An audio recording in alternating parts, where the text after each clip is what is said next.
Olá, turma, sejam bem-vindos a mais essa aula de Química e hoje o nosso assunto é comportamento físico dos gases. Antes de falarmos de comportamento físico dos gases, nós temos que fazer algumas considerações iniciais.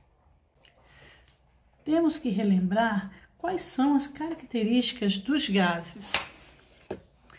Eu tenho aqui essa tabela e nela nós podemos observar as principais características dos 3 estados físicos aqui descritos.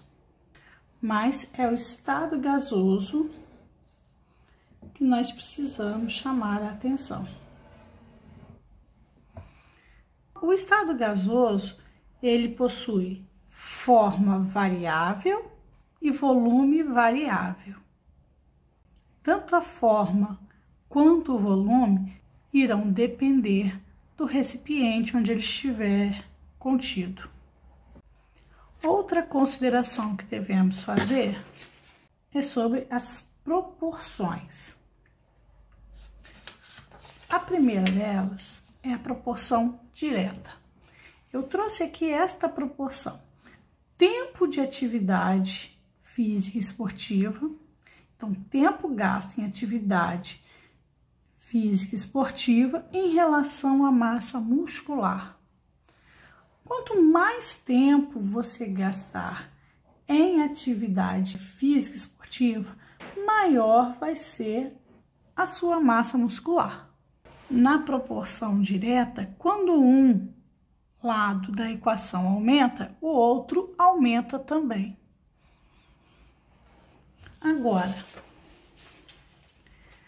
na proporção inversa, nós estamos considerando ainda a massa muscular, mas estamos comparando com o tempo gasto no videogame. Quanto maior for o tempo gasto no videogame, menor será a massa muscular adquirida. Ou seja, quando um lado da equação aumenta, o outro lado diminui. Essa é a proporção inversa. Quando nós estudamos sobre os gases, nós vamos trabalhar com alguns parâmetros. E dentro desses parâmetros, temos que nos preocupar com as unidades de medida para cada um deles. O primeiro deles será a pressão.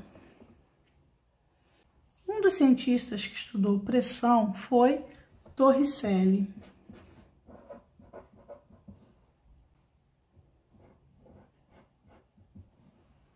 Torricelli utilizou uma haste preenchida com mercúrio para medir a pressão do ambiente.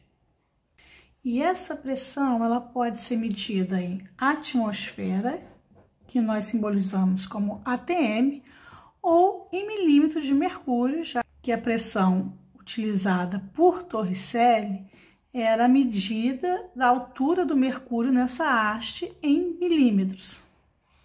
E nós temos que 1 ATM vai ser igual a 760 milímetros de mercúrio.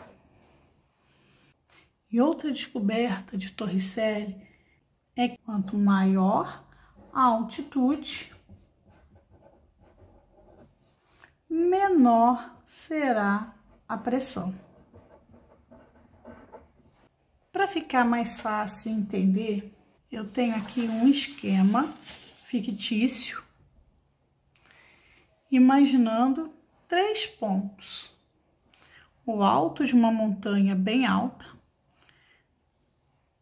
nível do mar e um buraco bem profundo. Lá em cima nós temos então o limite da atmosfera.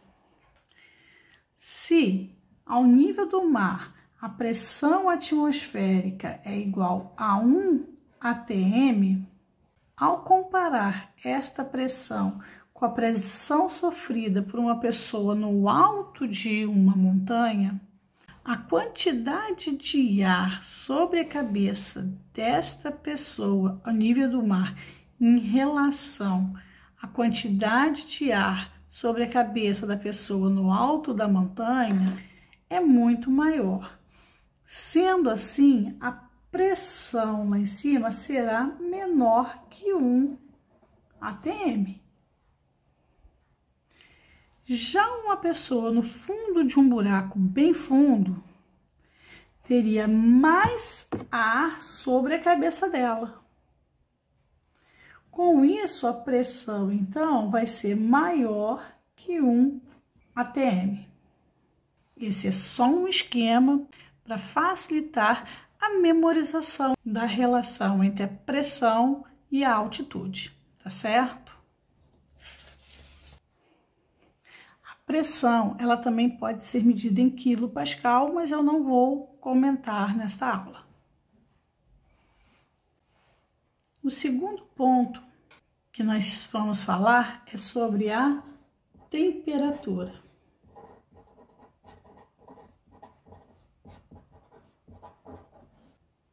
A temperatura, ela sempre vai ser medida em Kelvin.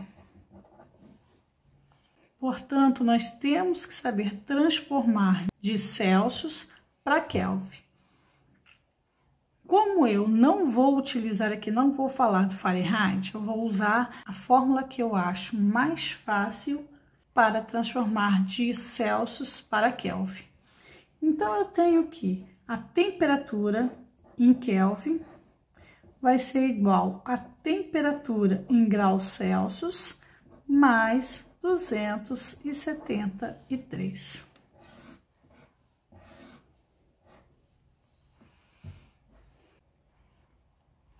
Vamos para o próximo tópico.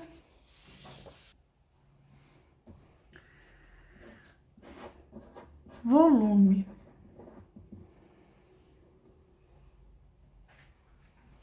Em volume, eu posso utilizar diversas grandezas.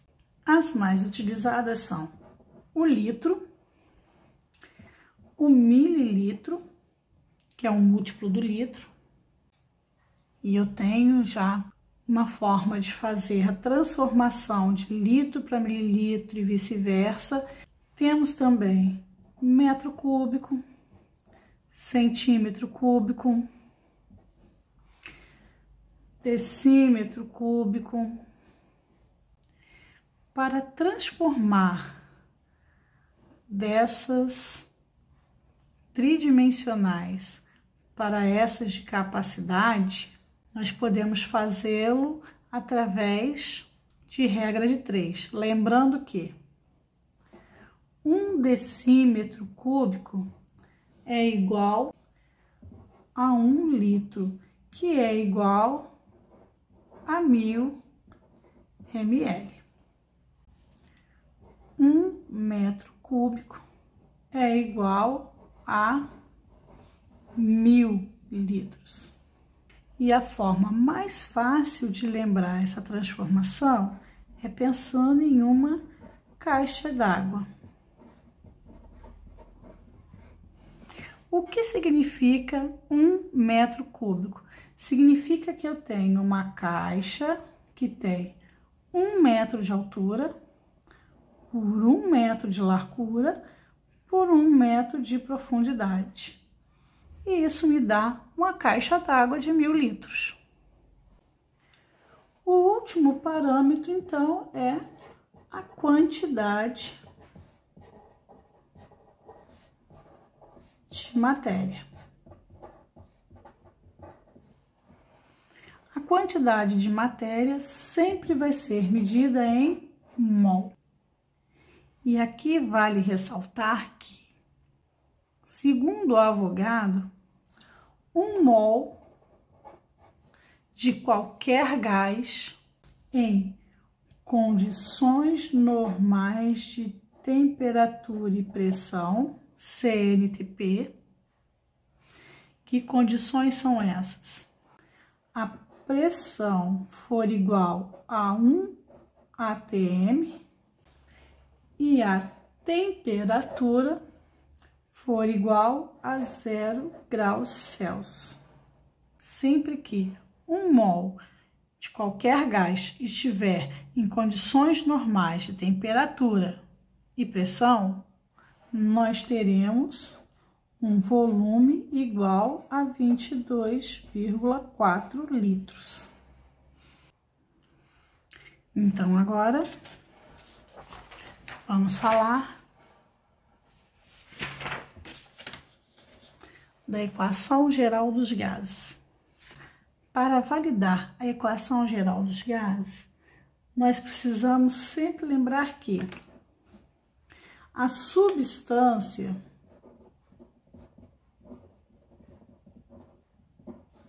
tem que estar em estado gasoso. Se nós estamos falando de equação geral dos gases, essa substância tem que estar em estado gasoso. A pressão, ela tem que ser medida em uma única grandeza. Ou nós trabalhamos com atm, ou nós trabalhamos com milímetro de mercúrio. Em uma mesma equação, não podemos trabalhar com as duas grandezas. Isso também acontece com o volume. Eu posso utilizar litro, mililitro, metro cúbico, mas se eu utilizar um desses, eu tenho que utilizar em toda a fórmula. Ou é litro, ou é ml, ou eu escolho uma outra, mas aqui eu escolher, tem que ser a mesma para os dois lados da equação.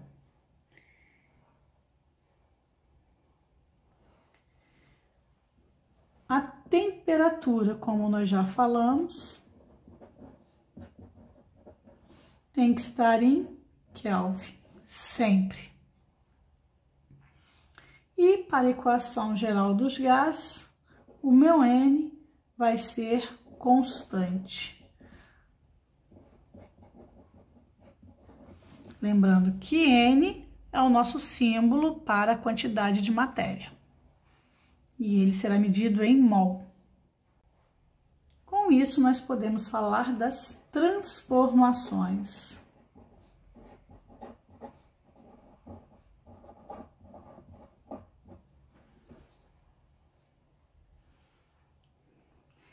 A primeira transformação que nós vamos falar é a transformação de Boyle.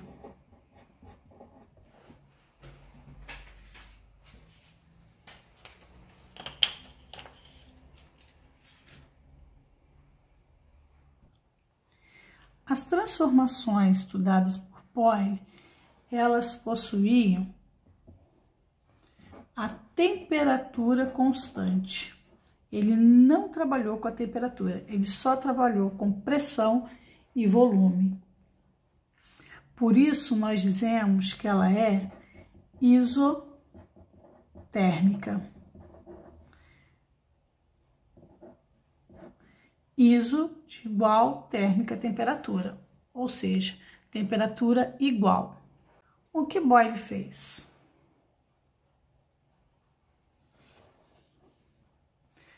Boyle trabalhou com um frasco contendo uma quantidade específica de gás lá dentro e este frasco possuía um êmbolo.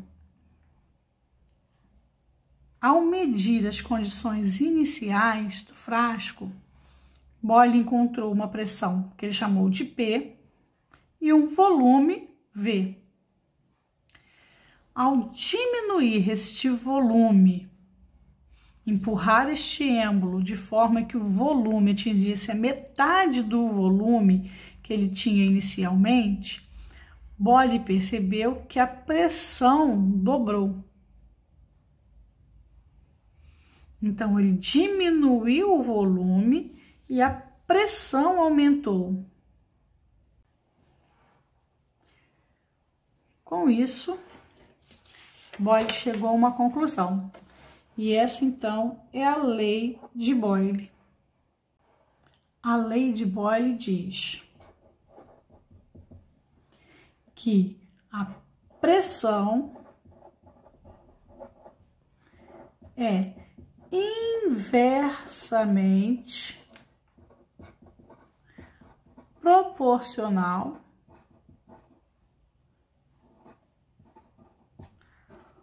ao volume.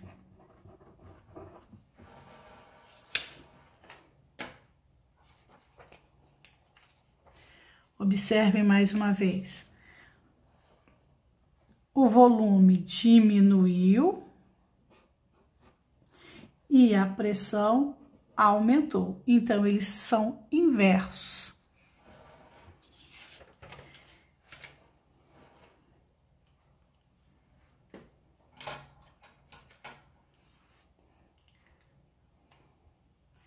E Boyle chegou a uma fórmula que a pressão inicial vezes o volume inicial é igual à pressão final vezes o volume final.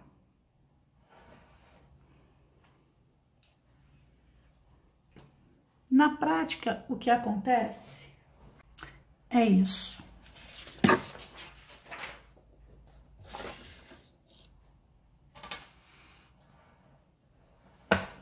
Eu tenho aqui uma seringa. Essa seringa ela tem um êmbolo móvel. E lá dentro eu deixei preparado uma bola dessa de aniversário. E eu tenho aqui uma saída que eu controlo a entrada e a saída de ar se eu quiser. Eu posso empurrar, o ar sai, se eu puxar, o ar entra. Se eu vedar esta saída de ar, observem a bola quando eu empurrar este êmbolo. Estou tampando a saída de ar. Observem o volume da bola.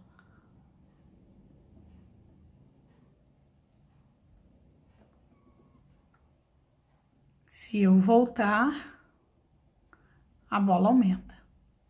Ao contrário, também é verdadeiro. Se eu puxar, lá está tampado, essa bola, ela aumenta de tamanho.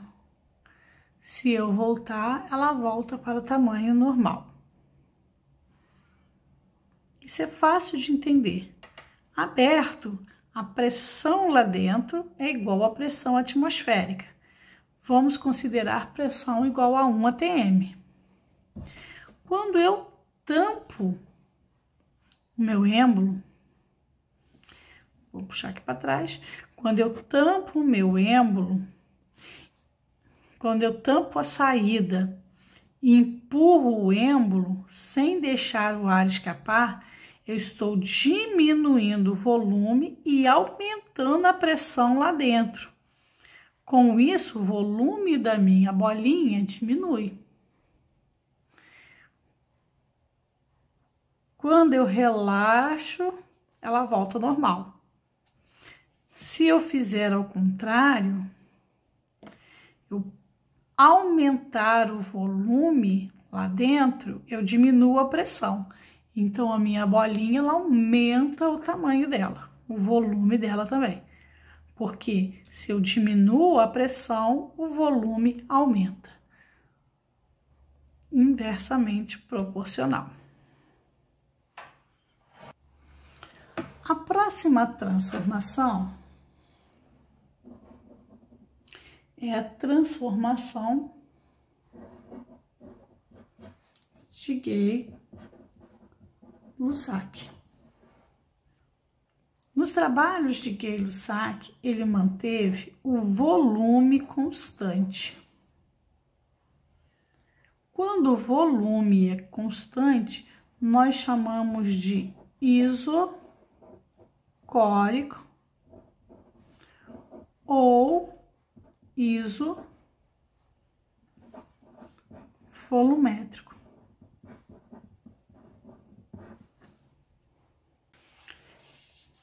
Gay-Lussac trabalhou com um frasco contendo uma quantidade fixa de gás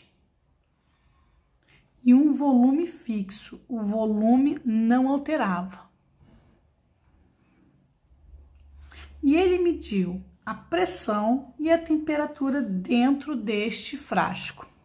Gay-Lussac, então, aumentou a temperatura até ter 2 vezes a temperatura inicial e observou que, como o volume era constante, a pressão também dobrou, acompanhou a mudança da temperatura. Com isso, quando a temperatura aumentou, a pressão também aumentou. Setas para o mesmo lado. Com isso, a lei do Gay-Lussac diz que a pressão é diretamente proporcional à temperatura.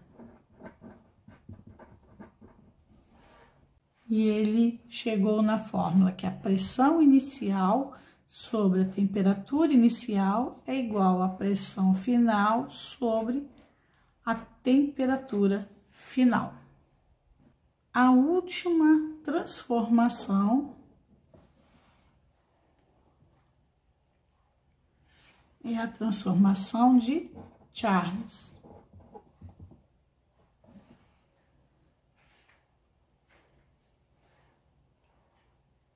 Charles trabalhou com a pressão constante. Quando a pressão é constante, nós chamamos de isobárica.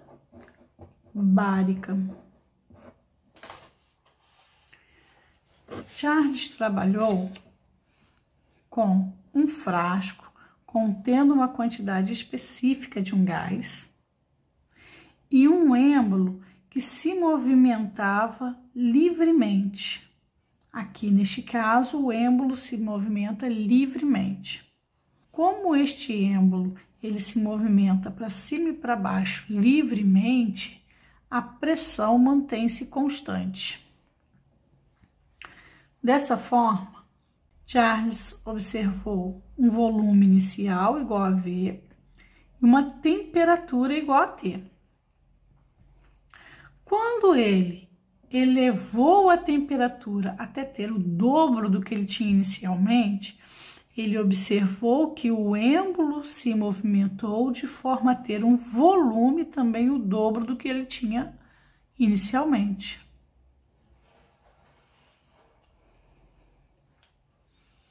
Mais uma vez, quando houve um aumento da temperatura, o volume também aumentou.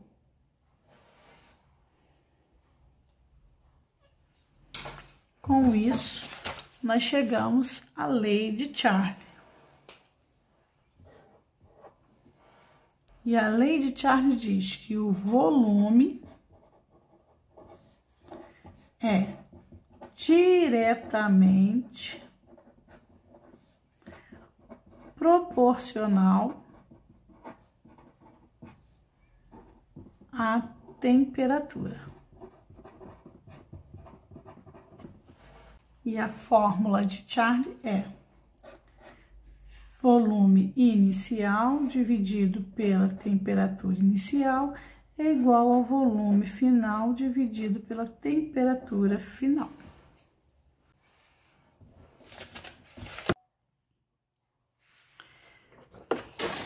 Mas não é necessário decorar as 3 fórmulas. Nessas 3 fórmulas, podemos observar que pressão e volume se encontram no numerador. No denominador, nós temos temperatura. Então, a equação geral dos gases vai ser